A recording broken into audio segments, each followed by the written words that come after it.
Hello guys, আজকে গেছিলাম ডালহৌসিতে একটা কাজের জন্য। তো যেহেতু অনেক সকালবেলা বেরিয়েছিলাম, তো ফেরার পথে ভীষণ খিদে পেয়ে গেছিল। আর ডেকার্স ল্যান্ড হয়েই যেহেতু আসছিলাম, তো ভাবলাম একবার অরুণদার দোকানে যাওয়াই যাক। তো মাকে ওরা কত সুন্দরভাবে সাজিয়েছে। তো চলো ঝটপট করে আজকে মেনুটা অরুণদার মুখ থেকেই আমরা শুনিয়ে নিই। জয় মাতা। আজকে কি কি আছে মেনুতে? এই মেনুতে তো অনেক কিছুই ছিল, যেহেতু শেষের মুহূর্তের দিকে হ্যাঁ।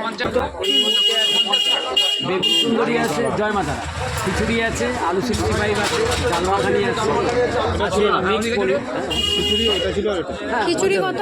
খিচুড়ি 50,000, আচ্ছা আর বেগুন সুন্দরী 20,000 টাকা। আচ্ছা, আর অন্যান্য যে সবজিগুলো আছে 30,000 আছে, 40,000 আছে।